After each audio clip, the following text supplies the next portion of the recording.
Hello friends, GD nursing institute में आपका हार्दिक स्वागत है।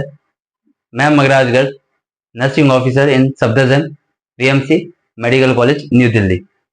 आज हम बात कर रहे हैं कि अभी जो लेटेस्ट नॉर्थ का जो रिजल्ट आया है, उसके बाद में जो भी सिलेक्टेड कैंडिडेट हैं, तो उनको जो अभी रिसेंटली एम्स अलॉटमेंट हुए हैं, तो उन्होंने अभी सारे एम्स में अभी क्या हुआ है, डॉक्यूमेंट वेरिफिकेशन प्रोसेस स्टार्ट हो चुकी है। तो आज हम बात करेंगे डॉक्यूमेंट वेरिफिकेशन की कि कौन कौन से डॉक्यूमेंट की रिक्वायरमेंट होगी वेरिफिकेशन के दौरान।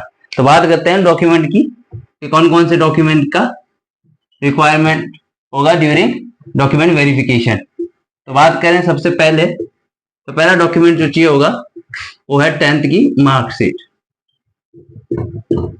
10th की मार्कशीट में आपके जो डेट ऑफ बर्थ है, आपकी जो नाम है, आपका मम्मी का नाम, पापा का नाम सेम एज मैच होना चाहिए। ठीक है, उसमें कोई भी तरह की मिस्टेक नहीं होनी चाहिए। ठीक है, 12th की मार्कशीट। सेकेंड डॉक्यूमेंट जो रिक्वायर होगा वो होगा 12th की मार्कशीट।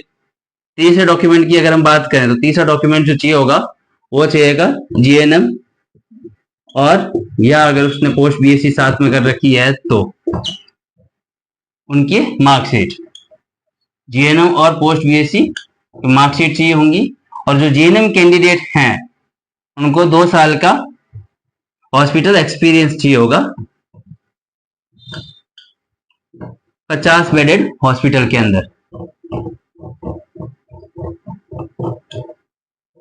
ठीक है, तो बात की थी हमने कौन कौन से कि पहला 10वीं की मार्कशीट, फिर 12th की मार्कशीट, फिर जीएनएम और पोस्ट बीएससी की जो मार्कशीट है। ठीक है, 3 साल की जीएनएम की मार्कशीट और 2 साल की पोस्ट बीएससी की मार्कशीट, और जीएनएम वालों के साथ में 2 साल का एक्सपीरियंस चाहिए होगा। ठीक है, चौथी बात करें, चौथा डॉक्यूमेंट जो चाहिए होगा, या चौथा जो बात करेंगे, जिसने बीएससी नर्सिंग कर रखी है, जैसे किसी ने जीएनएम कर रखी है तो किसी ने बीएससी नर्सिंग कर रखी है, तो उनकी मार्कशीट जो कि 4 साल की है। ठीक है, तो मार्कशीट की बात होगा कि 10वीं की मार्कशीट चाहिए होगी, 12वीं की मार्कशीट चाहिए होगी। जीएनएम वाले बच्चे हैं तो जीएनएम की मार्कशीट, और पोस्ट बीएससी साथ में करेंगे तो पोस्ट बीएससी की मार्कशीट, और अगर बीएससी नर्सिंग है तो बीएससी नर्सिंग की मार्कशीट चाहिए होगी। उसके बाद बात करें नेक्स्ट डॉक्यूमेंट की, तो नेक्स्ट डॉक्यूमेंट चाहिए होगा जो है वो है आपका रजिस्ट्रेशन सर्टिफिकेट, जिसमें आपके आरएम नारन नंबर देखे जाएंगे। ठीक है, रजिस्ट्रेशन सर्टिफिकेट चाहिए होगा जिसमें आरएम और आरएम नंबर लिखे हुए होने चाहिए। ठीक है, इसके अलावा बात करें छठा डॉक्यूमेंट, तो वो है आपकी डिग्री। ठीक है, जो अभी रिसेंटली पास आउट हुए हों उनके पास तो डिग्री नहीं होगी, या तो उनके पास प्रोविजनल सर्टिफिकेट होगा। ठीक है, तो वो प्रोविजनल सर्टिफिकेट जो है वो आपका डिग्री के रूप में काम आएगा। ठीक है, जहां अगर आपके पास में अगर डिग्री नहीं है तो आप प्रोविजनल सर्टिफिकेट यूज में ले सकते हैं। जब तक आपकी डिग्री नहीं आती है तब तक आप प्रोविजनल सर्टिफिकेट को यूज में ले सकते हैं। ठीक है, उसके बाद की नेक्स्ट डॉक्यूमेंट की बात करें, तो डिग्री के बाद में आता है आपका कास्ट सर्टिफिकेट। कास्ट सर्टिफिकेट जो SC, ST, OBC और EWS वाले कैंडिडेट हैं उनके कास्ट सर्टिफिकेट चाहिए होंगे, जिनमें उनके कास्ट सर्टिफिकेट के नंबर है जो वो आपके। इसके बाद आपके डॉक्यूमेंट चाहिए होगा एक, जैसे कि जो कोई फिजिकल हैंडीकैप है तो उनके डॉक्यूमेंट चाहिए होंगे, फिजिकल हैंडीकैप का सर्टिफिकेट चाहिए होगा। अगर इसके अलावा जो भी कोई जॉब कर रहा है, एज अभी सेंट्रल गवर्नमेंट में जॉब कर रहा है या स्टेट गवर्नमेंट में जॉब कर रहा है, तो उनकी एनओसी चाहिए होगी। ठीक है, जो भी अभी नॉर्मली ऐसे नर्सिंग ऑफिसर है, ऑलरेडी किसी जॉब में है, कहीं कहीं भी स्टेट गवर्नमेंट में है या किसी अदर एम्स में है, तो उन सबके एनओसी सर्टिफिकेट की रिक्वायरमेंट होगी।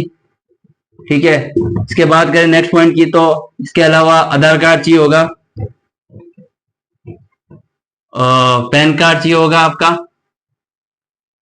रिसेंटली आपके पासपोर्ट साइज 5 फोटो चाहिए होंगे।